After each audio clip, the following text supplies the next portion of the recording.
Anna Smarcher, professor at the University of Oslo, Norway, published her medical theory on whole-body gestational donation on November 18th, 2022. Dr. Smarcher received her PhD in psychology. She's not a medical doctor, and unsurprisingly, having a professor who works at a public research university publishing an entire medical theory about using brain-dead women as surrogates is raising questions.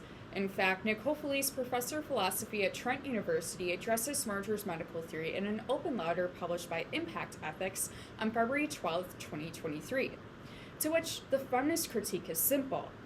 Women with uteruses are more than their ability to give birth. However, SciTech of February 27, 2023 heralds whole-body gestational donation, citing it as a progressive step forward for families, forcing us to ask the question, a step back for feminists around the world, yet apparently a step forward for families. Is whole-body gestational donation ethical, let alone necessary? Today we're looking at what whole-body gestational donation is, why it's relevant, the legal and medical applications, before finally turning to two key critical implications to what Health News calls an ethical conundrum, one with feminist and medical undertones, but one that posits autonomy at its focus. In early 2023, Anna Smarcher first published her medical theory to the National Institute of Health. A flurry of criticism soon rose from feminist and medical professionals.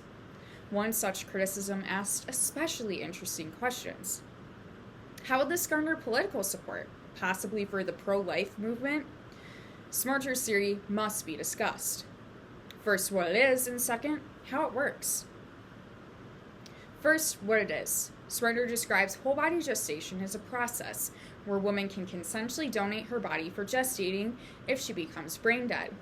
In her medical theory, she discusses how the noble donation of a woman's body helps partners who are unable to procreate themselves. She got her inspiration from Rosalie Burr's medical theory, published in 2000, titled Ethical Issues in Gestational Surrogacy. Burr frequently references the Bible throughout her entire medical theory. In fact, on the very first page of her medical theory, she wrote, "Be fertile, multiply, and replenish the earth." Burr then explains how procreation is a basic command in Judaism. The tone of this medical theory is that women are solely just meant to procreate, and according to Burr, and therefore Smarcher, humans are not so much humans, but rather objects that can create life. Second, how whole-body gestational donation will work in practice. According to Smarcher's medical theory, whole-body gestational donation will work similar to organ donations, where you willingly sign up before you become brain dead or in a coma, and then medically, you've given the consent for your body to be used for surrogacy. However, BioEdge of June 18th, 2023 offers us more insight. The logistics of Smarcher's medical theory is based solely on conjecture and is not corroborated by any medical professional. In fact, according to the National Institute of Health on March 22, 2023, medical professionals urge consent as an important aspect of organ donation, and consent is not a static and finite concept, warning that whole-body gestational donation would move the definition of consent from fluid and ever-changing to static and permanent.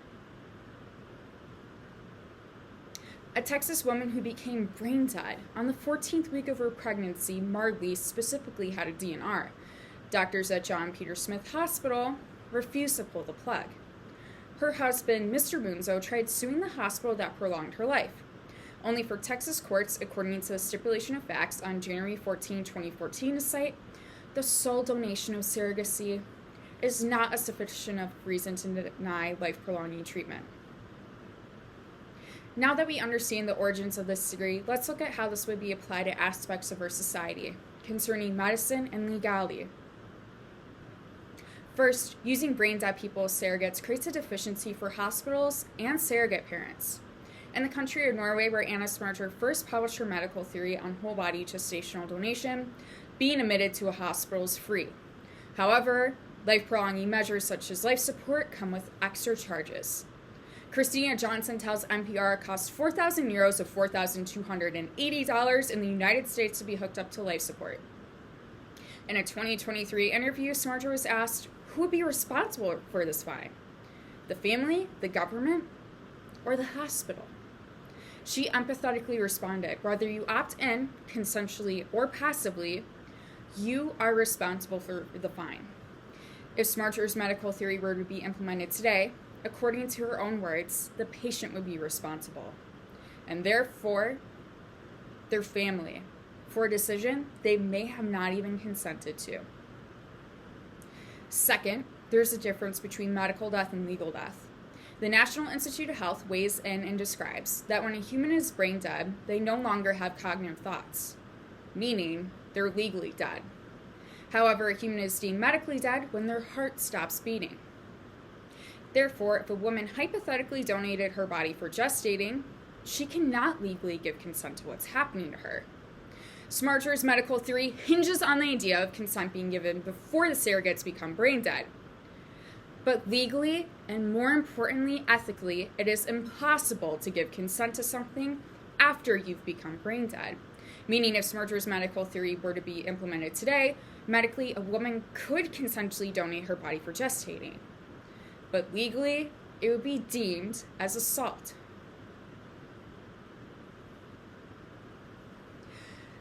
Now that we understand how this would be applied to aspects of our society, let's turn to two key critical implications concerning women's health and the continued struggle for bodily autonomy.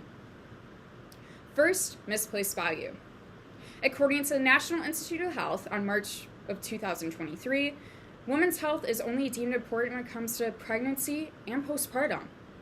And we should not be shocked. Chloe Bird, professor of policy analysis at Parade Rand Graduate School, explains that clinical studies that focus around women typically only focus on the topics of pregnancy, birth, and postpartum. However, Smarter's medical theory emphasizes the notion of using women's bodies in more tragic situations, creating a more haunting reality for all of us. Does Smarter's medical theory offer an opportunity to devalue a person's body and make end-of-life scenario not end-of-life? After all, if a person's body is kept alive for the sole purpose of birth, wouldn't death just be a means for the continuation of life, all at the expense of women? Finally, the continued struggle for bodily autonomy. With the overturning of Roe v. Wade, women have been under even more threat of losing their bodily autonomy, especially when it comes to their choice in pregnancy, being taken from them, even in death. Although they will need prior consent to use their body for whole-body gestational donation, RAIN.org Last Access October 15, 2023 highlights that a key detail of consent in any form is the ability for someone to change their mind. And not to mention the very high possibility for coercion or other deceptive tactics that can be implemented on somebody while they're in whole-body gestational donation, when they no longer have the ability to say no. Smarter's medical theory undercuts consent in what is nothing short of medical rape. Today, we discussed what Smarter's medical theory is on whole-body gestational donation, why it's relevant, the legal and medical applications, before finally turning to two key critical implications. I reached out to Anna Smarter several times on this issue, and she's remained silent on the matter. She ends her medical theory by stating a society is only prosperous when it places women, and therefore its future, at the center of the conversation. Ironically, Anna, I couldn't agree with you more.